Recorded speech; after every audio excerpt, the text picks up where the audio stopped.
प्रेम कब होता है? प्रेम की एक विशेष बात है। एक पहली बात तो प्रेम की यह है कि अपने में प्रेम होता है, पराये में नहीं होता। आपका जिस किसी के प्रति अपनापन हो जाएगा उससे आपका प्रेम हो जाएगा।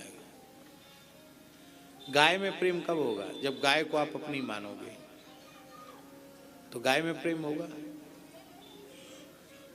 जब तक अपनापन जिसके प्रति नहीं उसमें प्रेम नहीं होगा।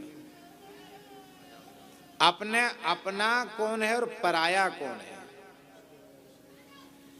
जो कभी अपने साथ नहीं रहता वो पराया है, और जो कभी अपना साथ नहीं छोड़ता वो अपना है। शरीर संसार कभी साथ रहे नहीं, साथ रहते नहीं, साथ रहेंगे नहीं, इसलिए पराये हैं। श्री ठाकुर जी सदा साथ रहते हैं, सदा से साथ में हैं, हैं और सदा साथ रहेंगे। भयंकर पाप कर्म करके जीव नरक जाता है तो भी ठाकुर जी उसका साथ नहीं छोड़ते। अंतर्यामी रूप से नरक में भी भगवान उसके साथ रहते हैं।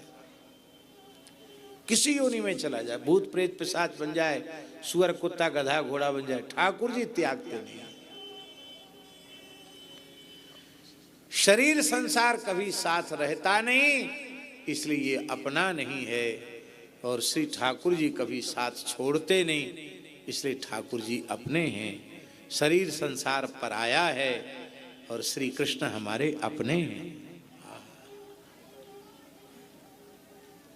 पर पराये को तो अपना मान रखा है और अपने को सपना मान रखा है।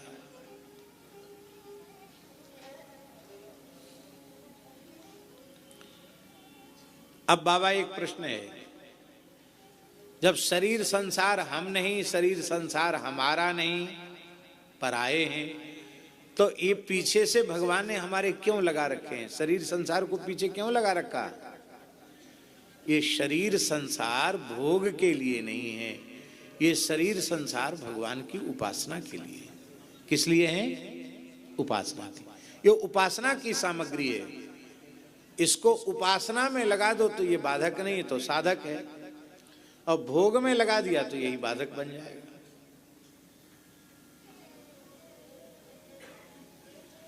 इसलिए मैं केवल भगवान का हूं और केवल भगवान मेरे हैं।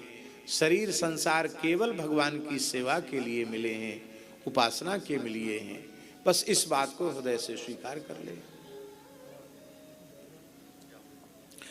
भगवान हमारे अपने हैं, ये बोध कैसे होगा? ये बोध होगा सत्संग से। भगवद अनुरागी, भगवान के प्रेमी, जो भगवान के भक्त हैं, संत महापुरुष हैं, ऐसे महत्पुरुषों के चरणों में बैठकर बार बार जब भगवत भागवत चरित्र श्रवण करेंगे, श्रीमद् भगवद गीता, श्रीमद् रामचरितमानस, श्रीमद् भागवत, श्रीमद् भक्तमाल, श्री विनय पत्रिका जैसे जो पवित्र ग्रंथ हैं, उनको जब हम बारंबार सुनेंगे तो भीतर से ही लगने लग जाएगा कि हम केवल भगवान के हैं और केवल भगवान हमारे हैं। अपने आप भगवान में सहज प्रेम हो जाएगा, सहज प्रेम।